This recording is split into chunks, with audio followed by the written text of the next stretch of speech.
Welcome to the Startup Grind. I think we gotta scream a bit, right? So everybody can hear us at the back. Yep. Tarmo, yeah. Okay, good. Excellent.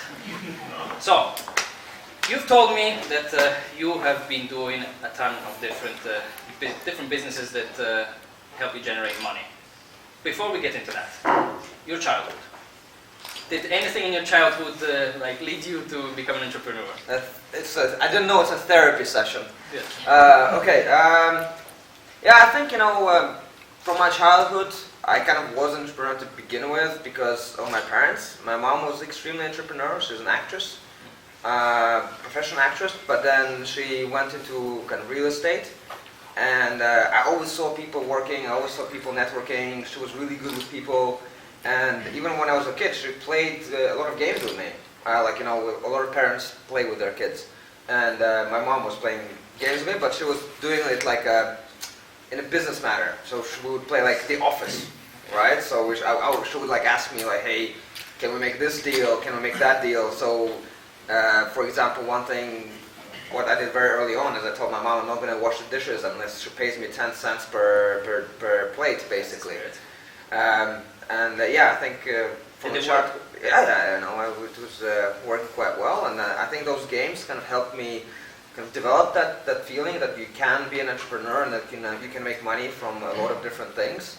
But it took me a while to figure out exactly what I want to do. Okay. And did your studies help you at all? Studies, no. Yes. Nothing. What did you study? Well, no, the thing is, I have a very different relationship to studies. I think they can be very helpful. I studied management in a pretty good university of Manchester in the UK.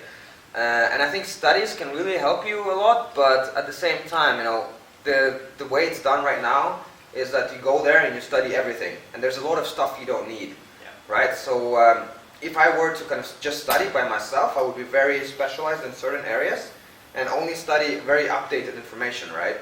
So when I was at university, most of the stuff we studied, if I were to go out and get hired by Accenture or McKinsey or whatever, they would re-teach me things immediately because everything I learned was out of date completely. But there were things that were very good, I studied in the UK, so they did teach me how to research things, and that was really good. I learned how to look for facts, for numbers, how to base my decisions based on actual data instead of just kind of guessing in the air. So. And of course connections, right? I think that was very important. But I think the university system, education system that we have right now is extremely out of date and extremely flawed. But there are some cool startups and approaches that are trying to fix that, to find some new solutions. And I really think that we'll see big change in the next 5 to 10 years in education. I really hope that will happen. Yeah. All right. Let's get into your different businesses. How old were you when you started your first business? What was it? Oof, that's a good one. Does the fueling cars on the petrol? Yes, it doesn't have to be an official petrol thing business. kind of account. I think that's one of the first things I did to kind of like a side thing, trying to make some money. Maybe I was 11, 12. I don't remember really, to be honest with you. Just trying to be on the side and making some side cash as well. But throughout my childhood, I was doing different things and finding ways to make money. I really started to be more entrepreneurial towards university times, and maybe when I was 16 I started experimenting with different businesses. A lot of the ideas that we had actually failed or never came to fruition. We wanted to import alcohol from Russia because my friend knew his uncle had a factory in Russia that was producing really good vodka, and we were like, yes, we bring vodka to Estonia, we make money. And but that never happened because of a lot of difficulties with legal regulations and blah blah blah. But we were 16 when we were trying to do that one, for example, right? Then I tried to make money online in different forms when I was maybe 15, 14, doing some web design or doing other things. So kind of always trying new things, I think. And your first real business? My first own real business was probably, let's see, oh man, I don't think in dates, but let's see, I think it was, again, there was a lot of these attempts, a lot of, one thing, I was trying, like in Russia, there's this thing, right? And my mom is Russian, right? So I tried to kind of do some things in Estonia, 90s, early 2000s, and there's this thing where Russian business is when two people meet and then sign a contract, and one of them goes to try to find the buyer, and the other goes to try to find the seller, and none of them actually have anything at all, right? So I did that for a while, and I failed miserably. At which point I realized that you actually have to deliver some value. So I stopped doing that. That was, maybe I did like one fairly decent deal in that.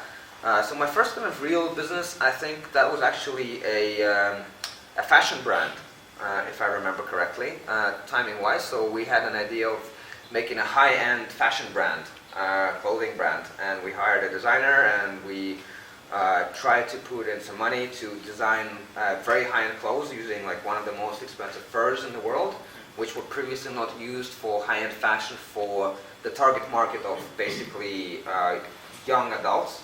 So we tried to do that. We sold one collection, but then there were other opportunities, and the market kind of was not going that well, and we needed a lot of investments. And back then, in Estonia, it was actually pretty hard to find a good investor, or at least I didn't know at the time how to do it. If I was doing it now, maybe it'd be different. How did you finance it from the start? Well, friends and family, basically, and we paid it off.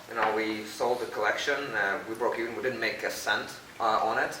Basically, there was no profit at all, but it was a fun experience, and it was fun to like make a fashion brand. It was a fun little experiment to do that one. And then I have a couple of things on my list that you have done, like poker player. You've been a professional poker player. Yeah, for about maybe half a year, I was basically living off poker completely, And look, I've done a lot of things, and I think one of the kind of things I really want to stress, right, and one of the things I want to tell everybody when I talk is the fact that you don't know what you want, right? You have no idea what you really want in life. There's very, very, for me at least, right, from my experience, you always think that you know what you want, right? You go like, it's going to be awesome to be a poker player, or it's going to be awesome to play computer games for a living, or I want to be a photographer, right? Or I want to, do business. But it's actually, you don't really know until you try.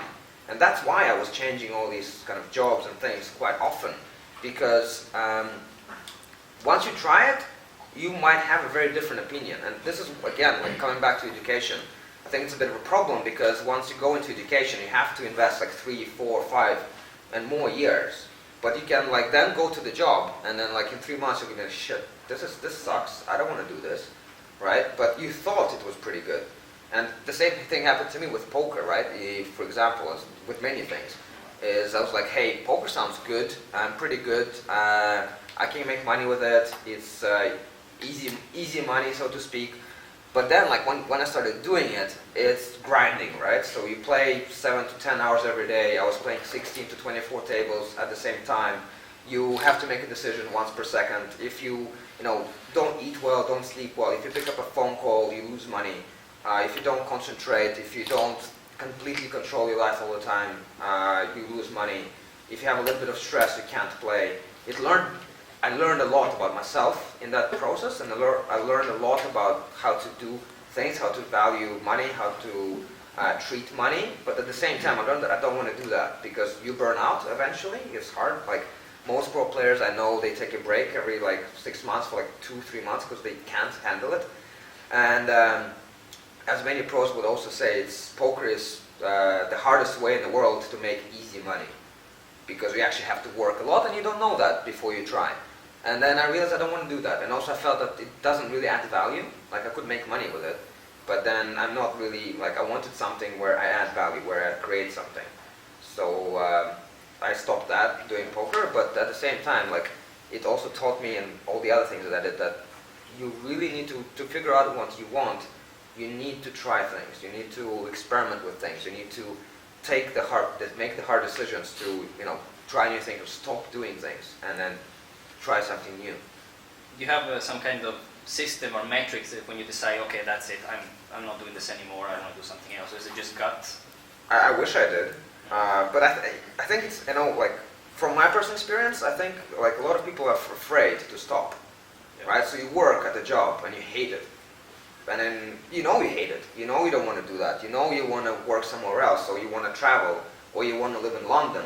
but then you go, oh, but I'm afraid, of leaving my family, or I'm afraid of, starting a business. What am I going to do? How am I going to live? How am I going to make money? But what I've learned in trying these things is that once you don't have a choice, once you've made the choice to become an entrepreneur or to do something, you will figure it out because you have no other choice, right? So you just have to do it. All of those things, they are all excuses, right? You can, I switched countries, left my job and everything within like a matter of like 4 weeks, right? And went to other country with like basically nothing. And then here I am, like trying new things. I think that's one of the main things, so that you just have to trust yourself. Like if you don't like something, you live once, right? Yeah. So if you don't like something, why the hell are you stuck doing something you don't like? I just don't get that. And all people come up with kind of different causes for that, but I think we should all really find things that you love. And then I think no matter what that is, you'll figure out how to make money with it as well. I've made money with pretty much all my hobbies, well, except one so far. Your hobbies, I haven't listed female health clubs. Well, that's not a hobby. How did you get involved with that? That was an actual business. I do like females, but at the same time, that was an actual business. We had a fitness club for women in Estonia. We had 2 fitness clubs. So it was actually basically a friend of mine opened it, and then he needed a partner and some cash. I made some money with poker and some other activities that I did. So I bought into the company, and we started kind of expanding and growing. And it was a copy of Curves, if anybody knows. In the US, it's a fitness club just for women, and they usually don't have a trainer, and there's like a special program. And we realized like we failed that business. Eventually it was actually going up, but then there was the crisis, and then we made mistakes, and in the end actually mold killed us.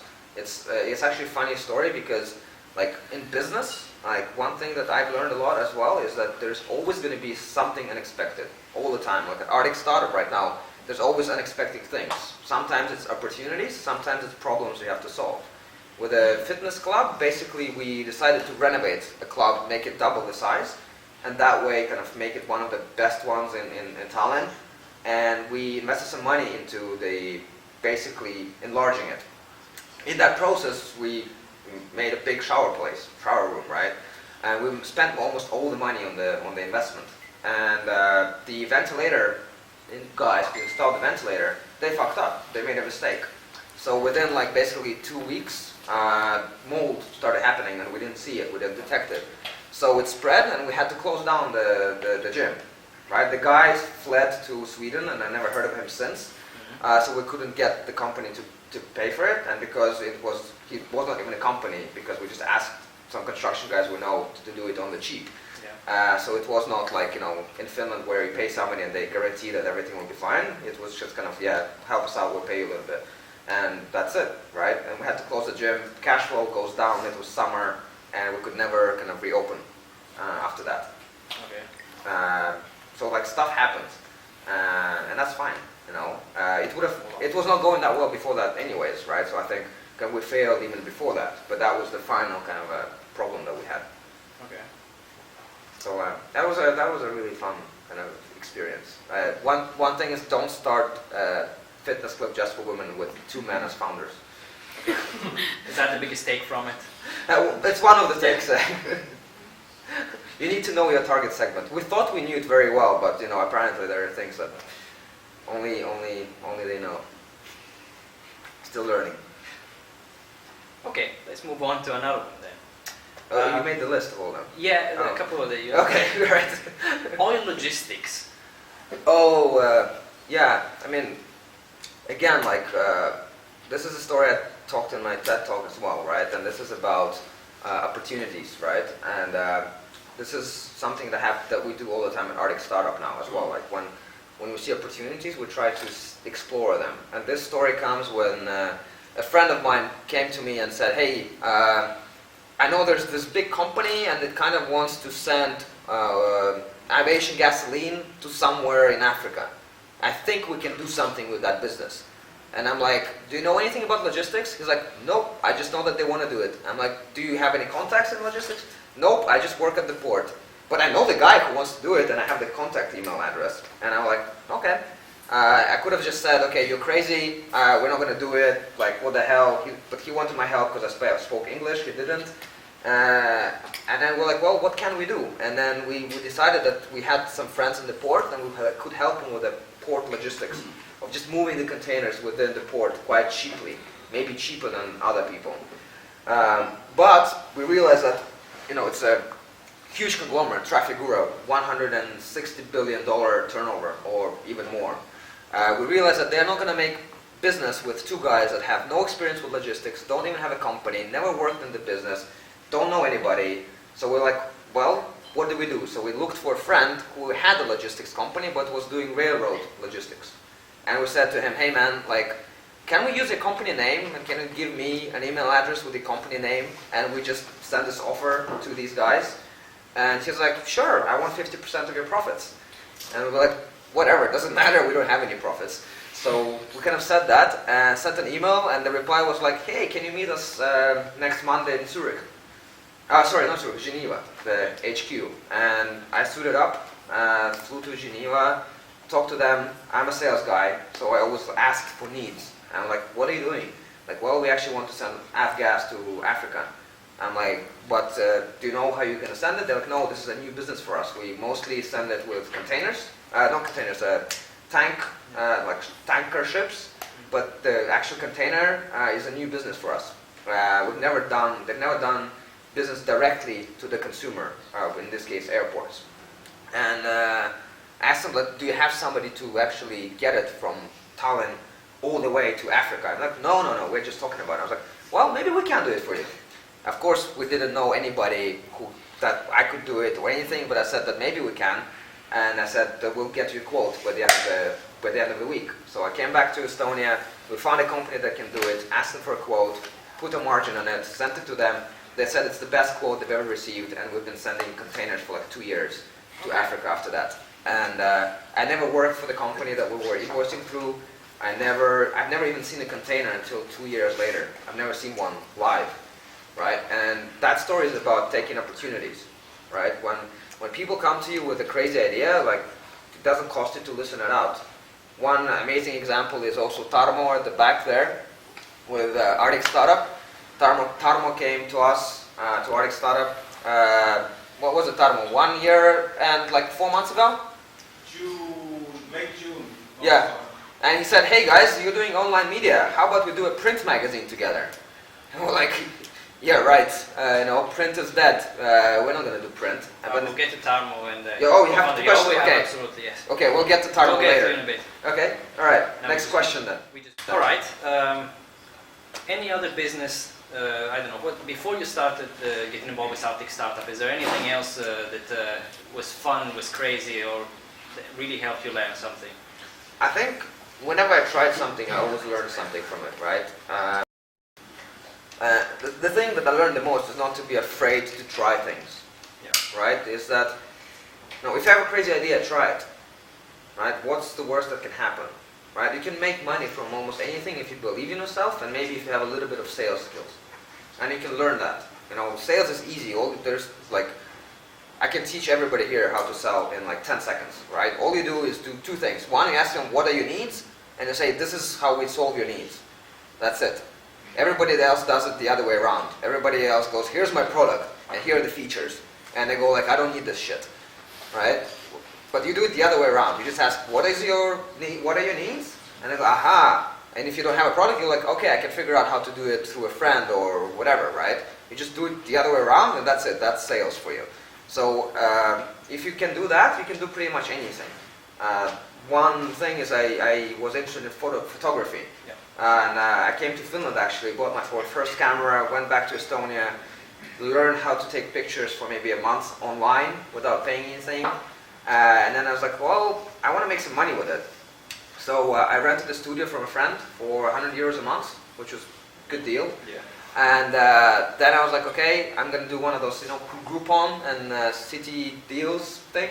Yeah. I'm like, okay, I'll get like 10 clients. And I did that. I put some random price, and then I put like a random minus 99% discount. And I got like 160 clients. right? So I was taking pictures for like, I don't know, I can't remember, like 3 months maybe, and then like developing them for another half a year. I learned that I don't like photography anymore. But I didn't know that, right? I thought that might be a really cool thing to do, taking pictures, fancy, awesome, right? But I realized I like to do photography as an art for myself. Like I want to go out and take pictures in the quiet. I don't want to take pictures of people all that much. But to figure it out, I didn't know that. I didn't know I'm not going to like it, right? You had to try. I had to try it. And it didn't cost me much to try it. You know, one camera, a little bit of investment, see the deal, and I paid for the camera, paid for my kind of salary for all that time. And I think like it's quite easy to try things. And I think that's kind of the main takeaway I'm trying to get at. Okay. So let's get to ArcticStartup. How did you get involved? Because you didn't start ArcticStartup. No. Actually, the founder we're going to interview next month. Ante? Yeah. Okay, cool. So yeah, the ArcticStartup was founded by Finnish entrepreneurs, and they started as a blog, right? And eventually kind of grew, you know, it became more known. There was nothing in Finland before that. There was no media to cover startups. Even Kauppalehti was not writing about startups. So ArcticStartup was kind of the first outlet that started writing anything about startups or what that is. Eventually that kind of grew, and they decided to go into events. They started the first Re15, and they did, Ville Westerinen, also one of the founders of ArcticStartup, was also a founder of Slush. And then basically that kind of grew and was going well, but then they tried to, because a lot of the founders left, and they tried to either sell the business or do something else with it, but there wasn't a buyer. So, and Ante I think also had, you can ask him what exactly happened as well, but he I think wanted to move on as well. And then me and Greg were working at ArcticStartup, and we suggested that, hey guys, if you want to move on, we're actually really passionate about ArcticStartup, and we think we can do something with it. So we kind of made a friendly deal whereby me and Greg became the new founders, the re-founders of ArcticStartup. And again, that's an opportunity, right? So we could have just said, sorry, yeah, we're getting fired. We could have gone home and started figuring out what do we do now. But then it was seeing an opportunity and saying, hey, okay, these guys are doing something else. Maybe we can do something with this company. Right, so it's again the same kind of principle applies, that we just asked, right, and it didn't cost anything to ask, and now we have a company we love. And was it, when you took over, was it already a profitable company? What was it, what was the state of it like? When we took over, we had to start a brand new company from scratch. All we got was basically the trademark, the domain, the website, and that's it. And some sample presentations from sales before. So we kind of had to start completely from scratch, but at the same time the brand was well known. There were previous partners that were there, so it was kind of very easy to find partners. And basically we were paying our salaries since month 1. So we made our first sale in 2 weeks after we took over. And ever since then, we were kind of steadily growing. The biggest growth was basically during last year, where we did the Re15 and then more events. And the team has grown from, I think it was 3 people at the beginning of the year to now we're 9. Okay. Yeah. Okay, so where is ArcticStartup evolving? I'll get to the events in a little bit, but recently you released some kind of manifesto that things are changing and you want to include the community. Can you tell a bit? Yeah, I mean, we came up with a vision called, that ArcticStartup wants to help build communities with uncapped opportunities, right? And, it was a really funny story how we came up with it. We've had like 3-4 strategy days over the course of the past, since 2013, right? And that never resulted into anything. Well, okay, we're media, we're maybe an events company. But then, like one day, at a normal meeting with the team, we were just sitting there like, hey, what do we actually want to do? And then we're like, well, maybe we should come up with some sort of a mission statement or a vision. And then I think Jopper and me, we were like, I think it was actually Jopper. I think I was saying that, hey, let's schedule like another 2-hour meeting to come brainstorm of what it could be. And I think Jopper said, but why do we do it then? Why don't we just do it right now? And then we just brainstormed for 15 minutes and we came up with this slogan. And it came from the fact that we as a company would believe that the world is going to change a lot, right? And we believe that the way you work today, that's going to be obsolete in 5 to 10 years. It's going to be gone, right? More and more people work as, at one company, then they drive Uber in the evening, have Airbnb at home. They might work for 2 or 3 different projects. And I think that's going to change a lot. The 9 to 5 is, becoming less of a thing. People are more flexible. More and more companies let people work on different projects. And we think in the future, the way you work is going to change and adapt to that. More and more people are very entrepreneurial. They want to have their own control of their lives. They don't want to kind of belong to somebody or work for a company per se. And we recognize that. So the first part of our mission statement, or the vision statement rather, is that it's an internal thing. Which means that at our company, when you join us, we never actually want you to leave. In the sense that if you work at ArcticStartup and you have an idea, right, or a business, right, we want to support you in that, even if it's completely unrelated to what we do. If you will want to do that, we'll continue paying your salary and we'll help you find an investor. We'll try to help you with, you can still work at the office, use the same team, use the same sales guys, use the same resources, and help build your business within our kind of umbrella. So we want to make sure that people don't have a capped opportunity at the company. But it can also be internal. One great example is Jan. So Jan at ArcticStartup, Jan Ameri, he came to us. Another story about opportunities is he came to us in our second year and he was like, hey guys, you did Re15 last year, but you didn't do it this year. I want to make it for you next year. I want to run your event. And we basically met Jan once before.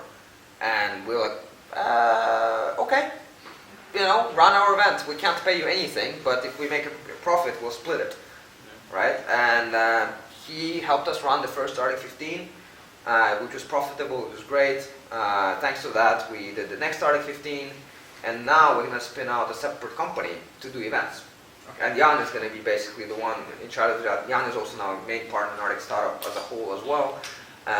But again, that was an opportunity, and that's kind of something that grew into something else for him.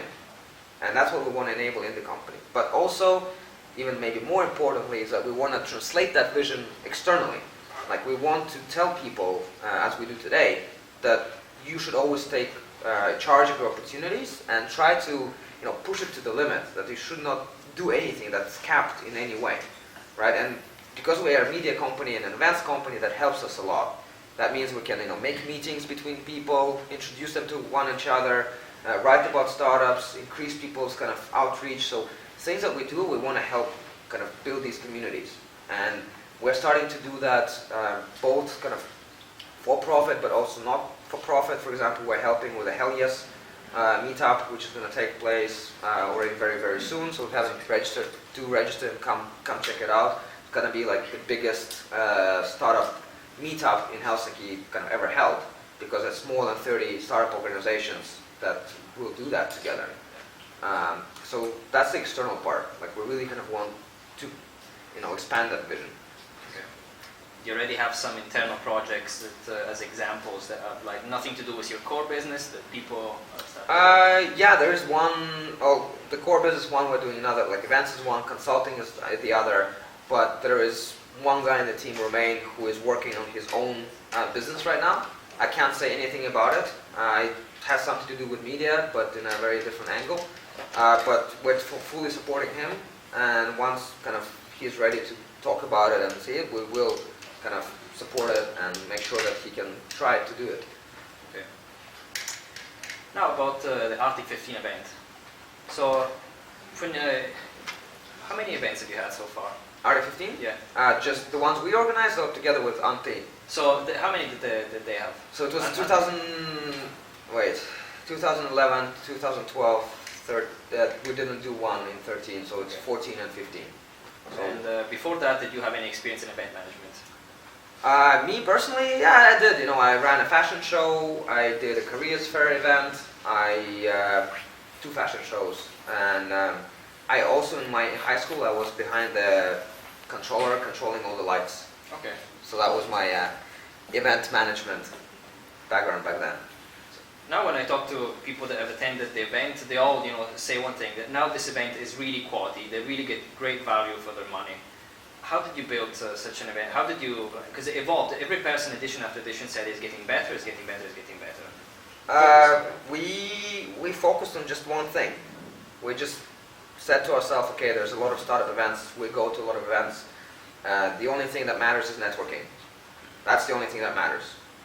Anything else, like listening to speakers like me, check out the video later, right? The real value you're going to get out of even this event is, while you're eating pizza, while you're, talking to people. That's the real value.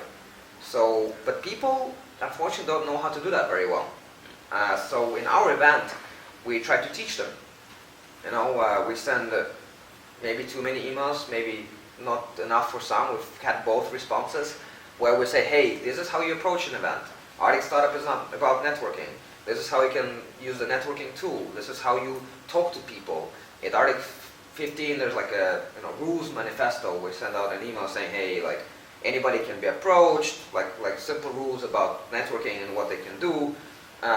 We focused a lot on the deal room, where we organize all the meetings. You can always have ad hoc meetings. And then Joppe over there in a red sweater that I mentioned already a few times. Joppe runs the kind of the matchmakers team. So we have actually live matchmakers, like actual people on the floor, and it's their job to go like, hey Steve, you're sitting there not talking to anybody. Here's like a pretty girl next to you, talk to her. And then like you introduce each other. That would be the one case that maybe I would. The one case where, okay. Well, but maybe if it's somebody next to you, they will like introduce people, right? And then if somebody is bored and just standing around, they would come up to them and say, what are you looking for? Why are you at Arctic15? And they would say that. I'm like, okay, I can try to help you. I can try to find an investor that you're looking for. And then bring them together.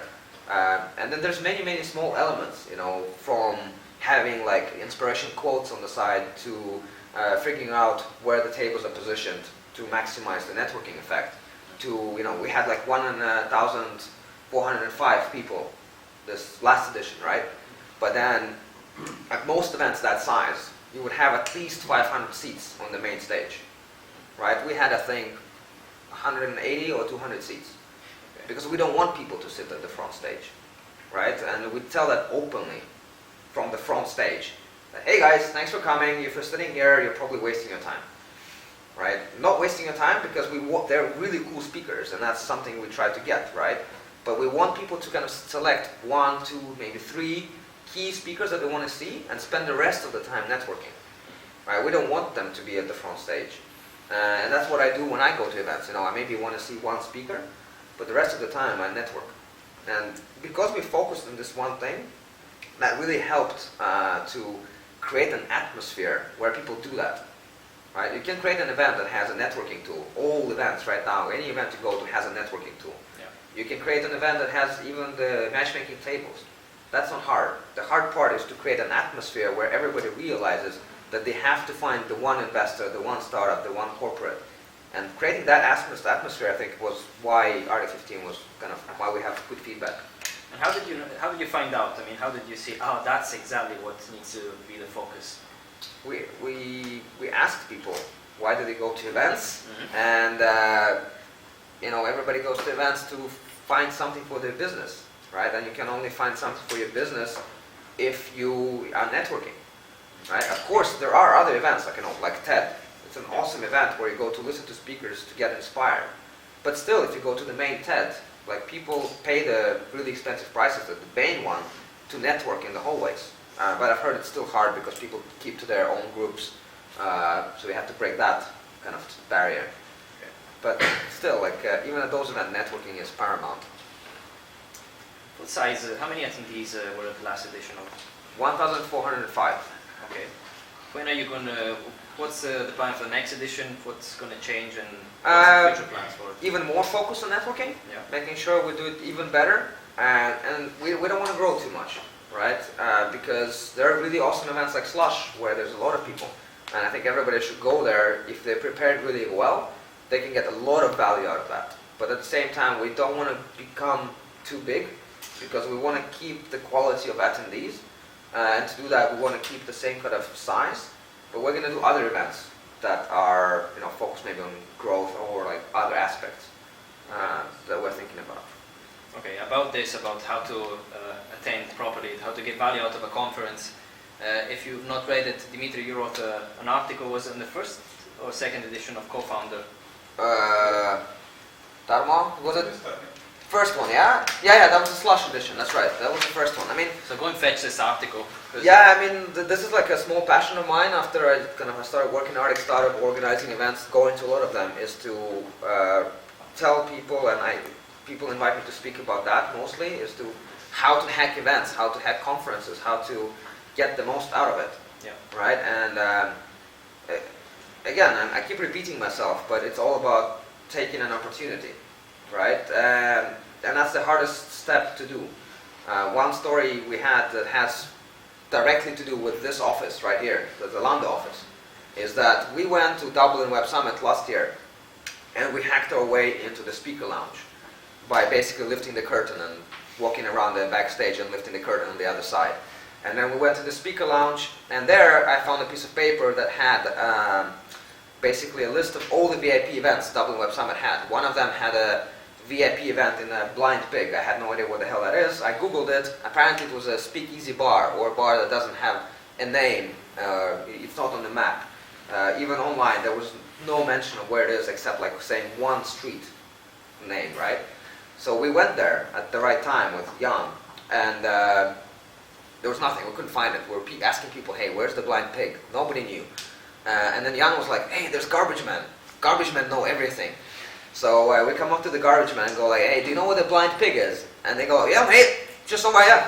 So we go there, like they punch some code into the door. The door opens and they like just down the alley and just go down into the cellar.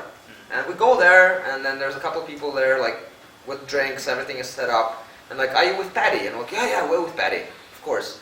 And we sit there, then everybody arrives. They actually figure out that we're not supposed to be there. They tell us nicely. And they say, we're sorry, we hacked the event. And they're like, oh, well done, here's some more drinks. But then we met Ben. Ben, he now works for Zalando. At that time, he worked for Dublin Web Summit. And that's how we got to know Ben. And Ben works for Zalando, so when they decided to open an office in Helsinki, guess who he called to help them set up the opening party, right? So that was, again, just because we kind of did stuff. We did opportunistic stuff. Opportunities. Yeah, and then, it translated directly into, first of all, friendship, but also business, which is, one of the reasons why we're good friends with Zalando now. So. All right, so I talked briefly about CoFounder Magazine. This is a project that I love. I was in the States for 3 weeks and I was showing everybody, look what we have in here. Yeah, Tarmo showed me the pictures, yeah. And they were all asking me this question like, but why is it printed? So tell me how you started with CoFounder Magazine. So yeah, the story, I already started saying the stories. Tarmo came up to us, said, hey, let's do one. We said, it's crazy. Tarmo said, let's have beer. Then we had beer, and maybe under the influence of alcohol, Tarmo was able to convince us that there are other print magazines that are apparently not doing so bad, like Wired, Economist, and other ones that are actually making a lot of money with print.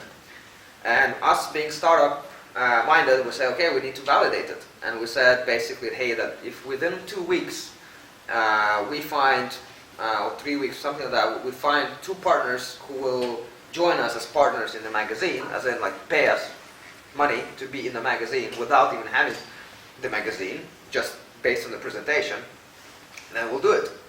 So we went out there. Apparently it was pretty easy. We got Evelyn at Technopolis, and that's it.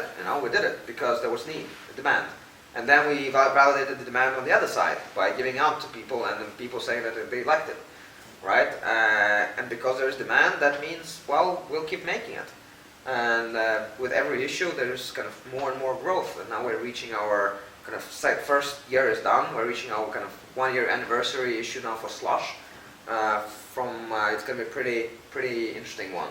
And again, like same thing, right? It's trying things, and trying things that are again based on demand, based on facts, based on data. So we tried it, and we didn't just kind of, oh, let's invest 50K into making a magazine and then try to sell it, right? We tried to sell it first. And I think that's actually, if you guys are in a startup, like really think about selling first, because that's a problem I personally kind of find a little bit frustrating with the startup world right now, is that startups have become such a hot topic that everybody knows the supposedly cycle of a startup, right? You have an idea, you raise your friends, family, and fools round, then you have a seed round, A round, B round, C round, D round, then you IPO, which never happens. But everybody wants to follow that path. But the really cool startups are the ones that don't. They just go, I'm gonna sell. I'm gonna make money right now. I'm gonna find another alternative way of financing. I'll take a bank loan. I'll ask for an extension on my credit. I will find some convertible notes. I will do something that doesn't have anything to do with equity. Taking VC money is almost. You have to take it in some cases, but for a lot of startups, I think it's not a good idea. I could talk about that for hours, but basically, I really want people to start thinking, how can they make money right away? But at the same time, when you do need to scale, then you take the money, right? To validate things, you don't need any money. You can validate things without the product. One cool story of my friends, it was actually the first startup that ever raised money in Estonia from an outside investor from the US. And now it was a different company that they did it with. They failed with that one. And they did another startup. And their idea was to transfer data from different CRMs, right? So if you have, Salesforce, but you decide you want to use Pipedrive, or you're using Blogger, but you want to use WordPress, right? They would do the transfer data for you. It might seem like a very trivial thing for small companies, but when you have a big company, you pay hundreds and hundreds of thousands of euros for consultants to help you transfer that data. It's actually very difficult. So they made an automated system. But to validate it, they went to big companies and said, hey, do you need that? We have a system that can do it for you, very cheap, right? And they got the first client, and then they hired 50 developers in India who did everything manually. They did everything manually, right? And they just got the money, and then they showed that to their investors, and they said, here's validation, and then they kind of grew up from there, and are doing okay right now. So I think more startups need to find that way, how to make sure that you get money in the bank right away and not just waste investor money. Is there any other patterns that you see all the time that really piss you off and you wish startups would not follow a certain path? Oh man, that's a good question.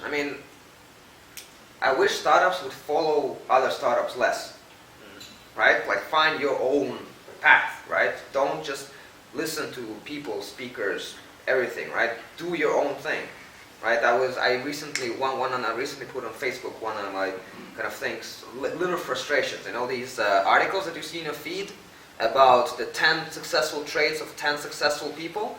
You see one every day probably. And I was like, guys, successful people don't read articles about 10 traits of successful people, right? They just go out there and do successful stuff, right? So if you're in a startup, just do successful stuff, right? Of course it's good to educate yourself. It's good to maybe read books and try to learn things. I'm sure that, that Steve Jobs and Mark Zuckerberg, they read books and tried to educate themselves, but they didn't follow, right? They tried to create something their own way of doing things, their own cultures within the companies, their own systems within the companies, their own creative ways of doing things. And I think that's what you should do. You should not follow all the advice that's out there. Okay, that was on patterns. Is there instead some certain types of startup or ideas that you see that are being pursued because it goes in trends? Same with monetization strategy. At a certain point, everybody wants to do this. You hear in pitches. There's a certain period that everybody wants to make the app for this. So now it's the Uber for something. Yeah. Is there a kind of idea or concept that you have seen a lot and you really wish that you would not see? I'm not going to answer that specifically because I don't believe in ideas to begin with. Yeah. Right? I don't care what idea you have. If you have a great team and execution, you'll make it work, whether that's Uber for puppies or whether that's something else, right? I don't care, right? If you have a good execution, it doesn't matter what idea you have. So even if it's repetitive, that's not something I would look at. What I would look at is, I don't get excited by ideas that aim low, but at the same time, there's nothing wrong with that. Just don't call yourself a startup. Yeah. Right? Just if you are into lifestyle, family business, that's great. but then just don't call yourself a startup. If you're a startup, aim for at least $1 billion market, like at the minimum. When we do our pitching competitions for Re15, and people answer like, we ask them what type of market you're going after, and they go, it's a $10 million market, expected to decline, right? No, it's not interesting, right? No VC is ever going to invest in that. And I mean, if you want to do a family business, that's fine, no problem. You can make 1, 2, 3 million a year. That's actually really awesome as an entrepreneur. But then just don't try to go for VC money or participate in pitching competitions. And don't call it a startup. Yeah, and there seems to be a lot of confusion now. Everything is a startup as long as you've just started it. Yes. Well, it's a very confusing word. It is. Because technically it is a startup. It is, yeah. Yes. And you just talked now about you don't think that the idea is important, it's about the team and the execution. So you formed quite a few teams for different projects. Do you have like some structure in what you do? Like what are you looking for when you're selecting team members? 2 things, and only 2 things. Intelligence and culture fit. Those are the only 2 things I'm looking for, or I think we are looking for. I've done a lot of read a lot of studies, and what was one of my favorite topics in education, and probably that's one thing I did get out of it. Every single study on hiring agrees that the most predictive single metric is general intelligence. It's not the best, it's not 100% correct, but unfortunately that's the only one we have that has any validity on job performance. CVs, interviews, assessment centers, whatever you want. Nothing else is as effective as intelligence. It's very hard to measure intelligence. You're not going to give a voice test to every single potential candidate because that's just very expensive. So you have to find a way how to measure that yourself. And we have some ways at ArcticStartup of doing it. For example, we ask people what's their intelligence. And you have no idea how good of a filter it is. Like asking like, hey, what's your IQ? Some people put like 0. Or some people put like 84. It's like, okay, you're on the verge of being a Down syndrome person. I'm sorry, but like if you put that, you're not a bad person. That's fine, but like for this particular job, maybe not. And that's a really awesome filter. Another thing we try to do is we try to eliminate bias. So we don't look at CVs, we don't look at cover letters, we don't look at pretty much anything. Whenever people apply, we just send them a link to a form and say, just fill out this form. And it has some questions, and then when we look through the questions, we don't even look at the name. We like hide the name. And we look at the question answers vertically, and then rate each answer. So we don't have any bias about the person. Because no matter how good you think you can control yourself, you will have a bias if you get a little glimpse about the person. Even like if I read an email and there's like one typo there, I'll be like, I don't know, I like half a point decline in the overall assessment, right? But that one typo could have been a mistake, right? Somebody might have a really stupid profile picture, but they might be a genius. Somebody might have like a really bad CV because they just suck at making CVs. But again, they're a genius, right? There's a lot of things how you can bias yourself. And then that's when we do the kind of the intelligence part through these questions. We try to estimate that. And then on the culture part, we find that one is the interview. Well, in the interview, we ask more questions about culture, like what kind of person you are, what's your humor. We try to joke, we tell about the company. And then the second part, which is becoming increasingly difficult because there's more people now, is we try to have, it was Joppa's idea again, is to have like basically instead of an interview, we ask people to go out on drinks with us or for lunch, right? And we just talk to them, we just chat to them. And if we like them as a team, we say that's the second yes, right? And those are the only 2 things we really look for. And I mean, honestly, probably I would not have hired half of our team if we didn't do that particular thing. We would either miss their, like, how amazing they are, we would miss it. Like, there's one person who applied who had really, let's say average English, and there was typos, right? If I was biased by that, I probably wouldn't have hired that person. But because I wasn't, that person is one of, performing amazingly in the company. You can miss that if you bias yourself. Yeah, it's very easy to bias thing. Yeah. Do you micromanage at all? Joppe, do I micromanage? No, you don't manage. I don't manage at all. You're a good CEO, but you don't manage. Sometimes Joppe manages probably me more than I manage him. Okay. Right? We're a very flat culture. Somebody just kind of has to be the CEO, and the person who gets invited to do Q&As for some weird reason. But at the same time, we try to be very flat.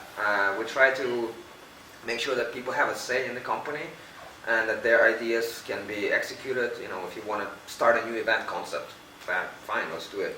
If we can find a way how to validate it again, right? And we try to people kind of take their own responsibility for what they do. It's an interesting kind of experiment, I think.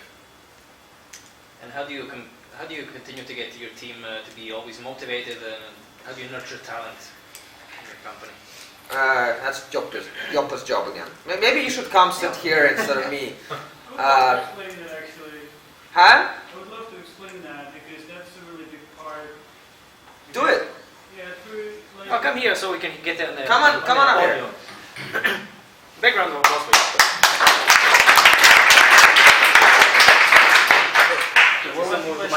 We still in there? Yeah. All right. So how do you nurture talent? How do you keep the team motivated, and how do you get it to grow? First of all, we work approximately from 10 till 4. Which is the best thing ever. And then from like 2 to 5 a.m. as well. Sometimes, yes. So there's amazing amounts of freedom to do what you want to do, how you want to do it. And we joke a lot about Dmitri not being the boss, but it's like if you have an idea, you can always say it.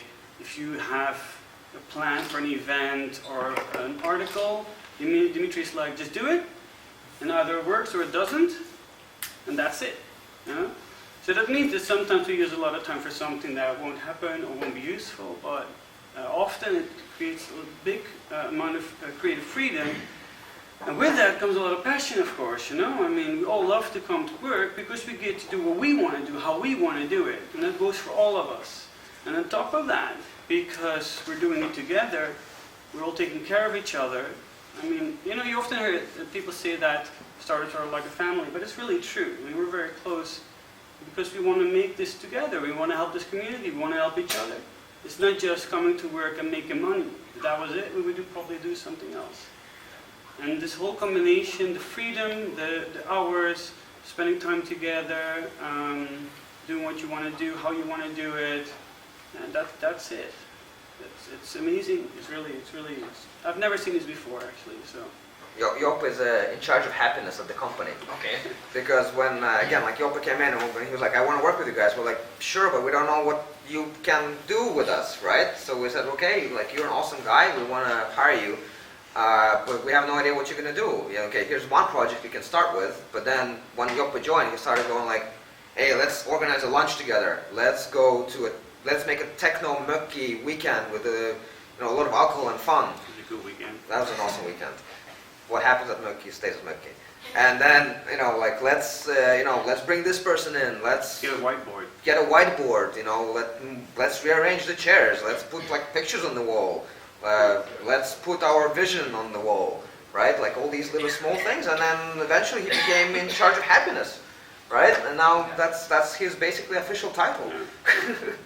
And that's the thing. That's what we want to do. We want to be like, hey, you come in and then you figure it out. What do you want to do? What can you do? If you fuck up, you also hear that you fuck up.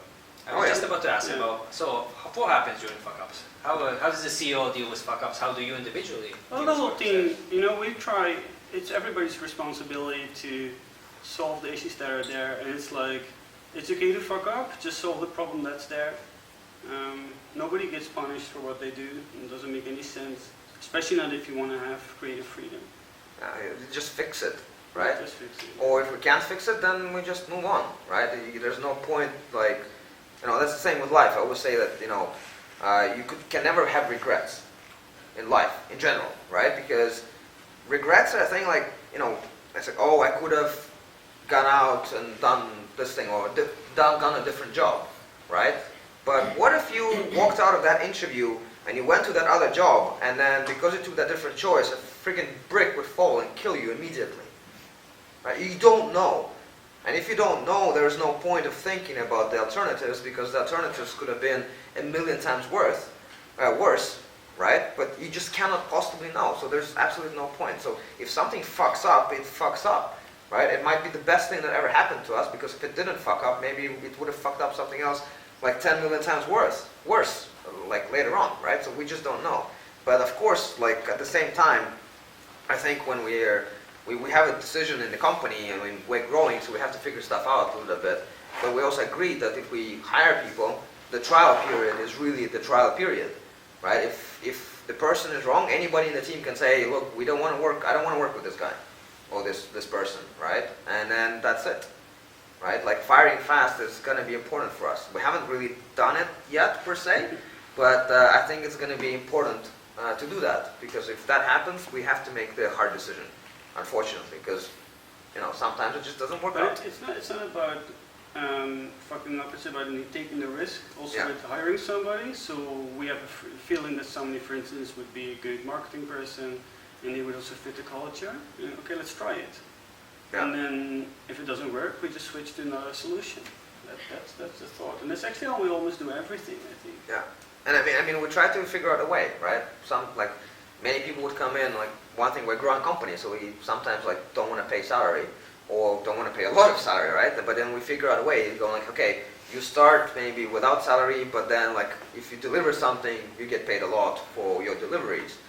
Or you do start with a salary and it grows every month. Or, let's give you a project and then we'll split the profits, or whatever, right? So, but right now we're kind of growing, and more we can offer kind of a salary right away. But we're also like trying to figure out like we really want to be partners with everybody that's involved with us. And on top of that, also that I forgot my train of thought. Oh, yeah. So that except money, there is atmosphere, there's culture. When you work with us, you will be taken care of. I mean, if you have a bad day because, I don't know, your dog died or something, that would be really sad, by the way. No, your grandmother washed your dress, exactly, and you were crying the yes. whole day. Yeah. That happened. Yeah, that actually happened, and that's fine. That you get more. It's not just work. I mean, when I say it sounds super tacky, but it's really true. It really is true.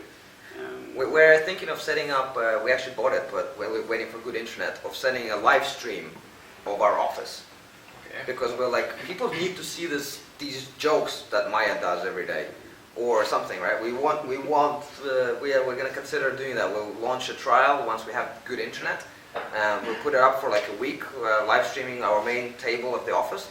And if people start like looking at it, we'll keep going and see where that takes us. Another weird attempt at something. Well, community building, I guess. Yeah. It's about investing in each other, and we have a bit the idea that if we invest in you, or we invest in you, then you will work hard for us because you want to do something back in return. Maybe that's also the way I was in business right now. It's not like you're not competition.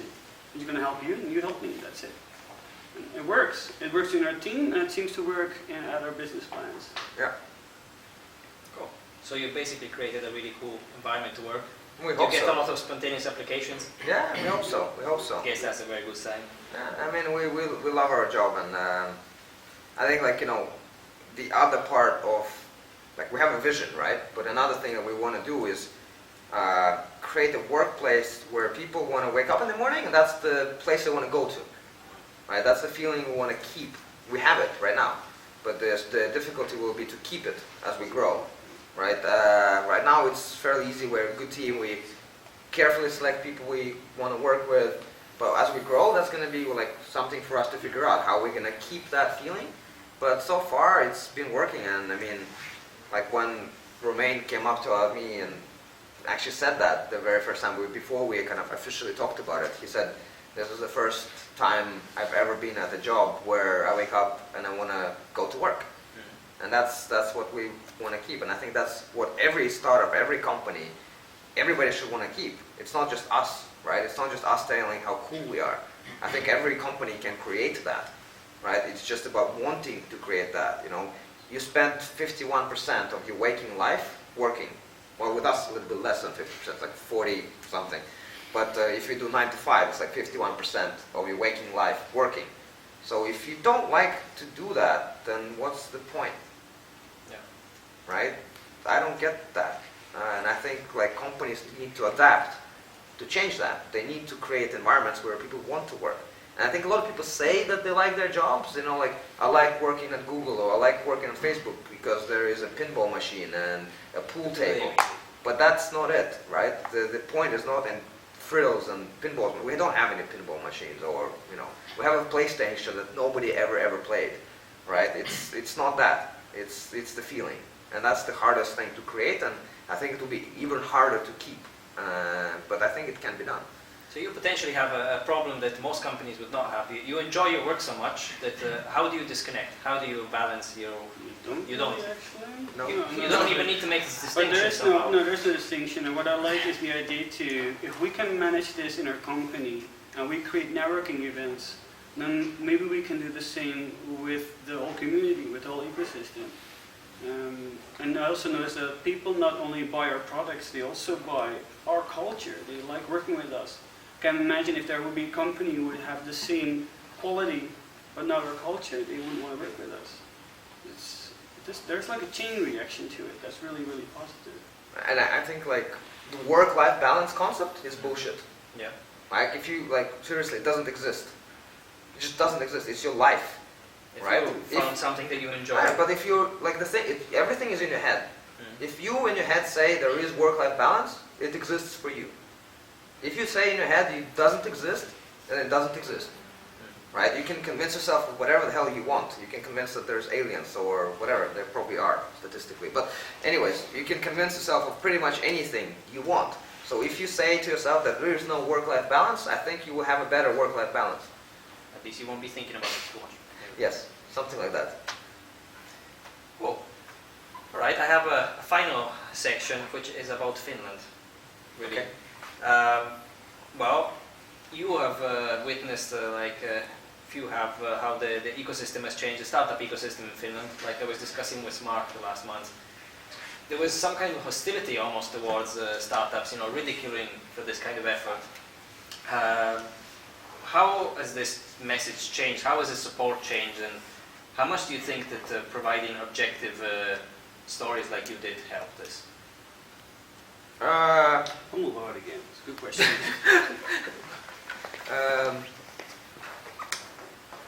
Do you think that You know, like it was a bit pessimistic of you? I think it shouldn't matter for an entrepreneur what the environment is. For me, when I came here, I didn't detect that at all. I felt, you know, I came from another country, didn't speak the language, still don't speak the language, and I felt very warm and welcome. Yep. So I'm not sure I ever detected any kind of hostility towards startups or pessimism. I've only experienced the good side of life. Maybe that's my choice to do that. I'm not sure because I might accept the fact that I might be living in a bit of a bubble, the startup life bubble, where everything is great. But like honestly, I haven't detected anything bad like that per se. Yeah. But I've been detecting a lot of positive changes. I mean, again, the Zalando office is a great example. I said that when we were opening the office. I was saying that, guys, like this is like the first time a major kind of tech startup, or already like not really a startup but a company with startup culture at least, decides to move their office to Helsinki, out of all places. You know, they could have moved it anywhere in the world, right? But not move, but open another one, right? They could have opened it anywhere in the world, okay? But they chose Helsinki.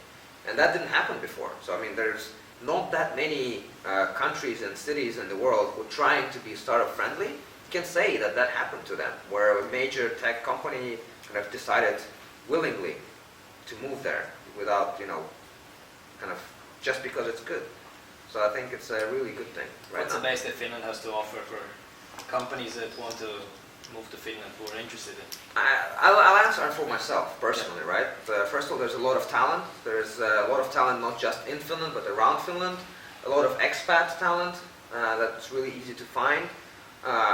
But also, I like the culture in business environment. You know, it's one of the few places I've been to where business is very straightforward. Like what you say is what you mean, and what you mean is exactly what it is. Yeah. Whereas like in many other countries, that those are always like two opposite things. You say one thing to a person and then you do something else completely. In Finland, it's very kind of honest. I mean, it's one of the few countries where we make really huge, well, to our kind of companies, big deals with like big companies, and we just go like, yeah, you're gonna do the job. We go, yeah, okay, here's the invoice. Like no contracts, no nothing. Like that wouldn't happen in say Russia, right? Like we've worked with some companies there where it's like, I know. like a contract this wide and it's like a 2,000 euro job, right? So in Finland, I love the fact that it's very kind of straightforward and kind of very easy to do business here. Actually, I think. All right, I would have another ton of questions, but because we have to run late, I'm going to cut this here, and I'm going to leave the space for the Q&A. So first of all, an applause. Well, if you don't have questions, I'm going to keep on going here. What Yes. do you think, Dmitri, about bootstrapping versus going for funding? Sorry? Bootstrapping Yeah. versus going for funding. Well, as I said before, right? I think bootstrapping is basically the way to go. I think you can start making money fairly early on with whatever business you do. You can even like find ways to make money on the side. Of course, the problem is that it decreases your focus a little bit, and that can be a problem. It depends very much on your idea and where you want to go. Like I would say it's very kind of company-specific answer. I personally prefer companies that try to make money, but VCs prefer companies that focus and try to scale as fast as possible, right? But again, like with VCs, we love VCs, and I think they're doing a great job, and they help companies really reach those 100 million, 200 million valuations. But the problem is that a lot of founders have a disconnect between what they think VCs do and what they really do. I think a lot of founders have a vision that, like say, a very concrete kind of thing, right? So when a VC invests into you, they want a 10x return on investment at the minimum. Otherwise, it's not interesting. So they make you sign a term sheet agreement where they say that the minimum is like say maybe 5x or 6x or 4x. Otherwise, they can block any trade sale, any sale. So what happens very often is like you're doing a good job in a good business, and say Google comes to you and says, we'll buy you for 10 million. For you as a founder, that's the best thing that could happen to you right now, because you'll get, I don't know, 5 million in your pocket and you can start like 20 more startups. But your VC will tell you, that's a good offer, but it's not high enough for us. We're not getting the returns we want. So they'll block that offer. And and then you have to work for another 5-10 years for maybe a bigger exit. But then the odds of a bigger exit are very slim. Sometimes they're good, sometimes they're not. It's very case-by-case basis. IPOs are extremely rare. So if you're ready for that, you should definitely go for it. But you should know that it can happen, right? If you're going for funding, you should know you should know that it's for the long haul. It's not for like 2 years and an exit. The Instagram stories it's not the norm. The norm is the opposite. So if you know that you're working for 10 years for the startup and there is basically a very high chance of failure, no, that's not a problem. But if you want a different type of kind of story, then you should also consider like bootstrapping. Do you think this kind of, you said that a company shouldn't consider themselves a startup unless they're targeting, I think, what did you say, a $1 billion market? Something like that. But do you think that that's actually a healthy model for so many companies? Because now it's so trendy for so many companies to try to consider themselves to be a startup. And I think which creates such like a high failure rate, because both the companies themselves and the investors are both chasing unicorns. Yeah. Because it's like the failure rate is so high. So does it actually create a healthy economic model, or are we actually just creating another bubble? Yeah, I agree with you completely. I think we are. It's not entirely healthy, right? Because, but it's not. I don't think it's just the VC's kind of fault.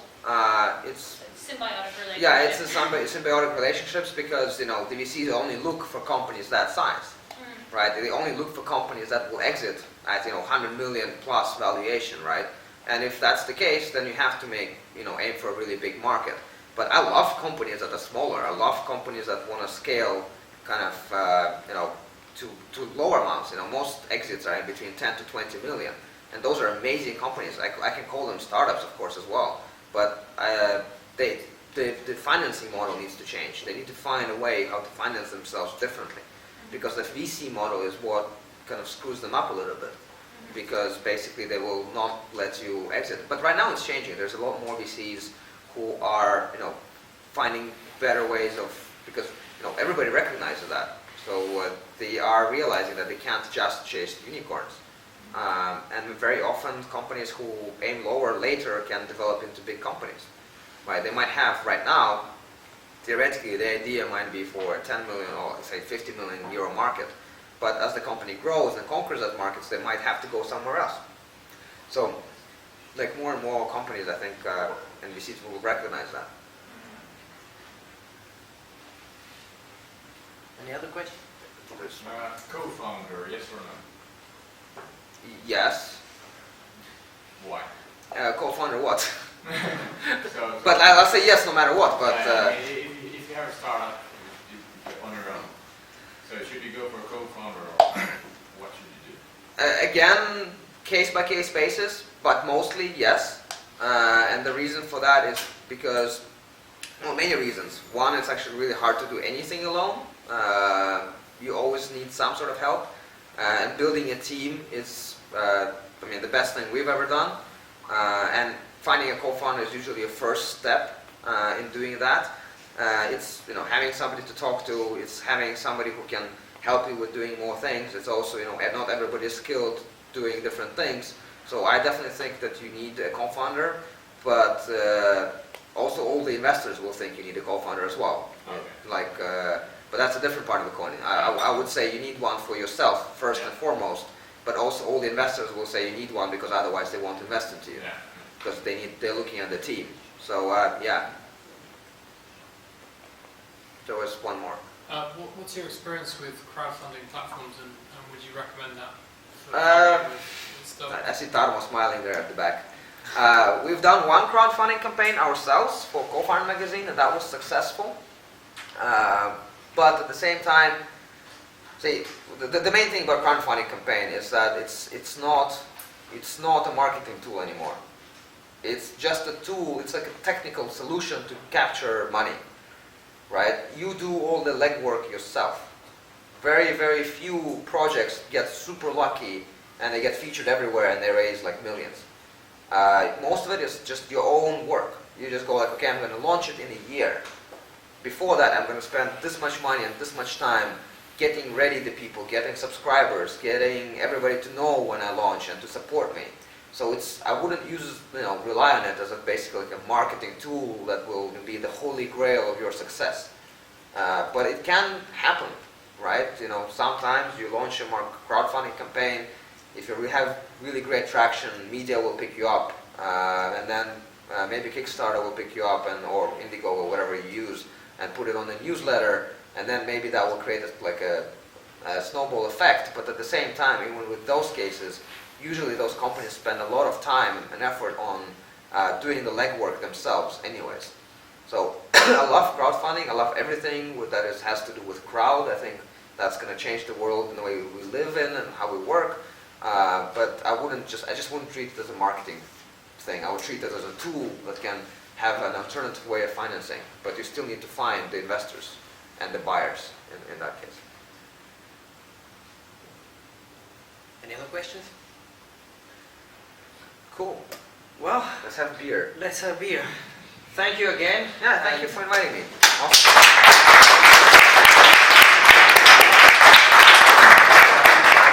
Sorry again for the pizza.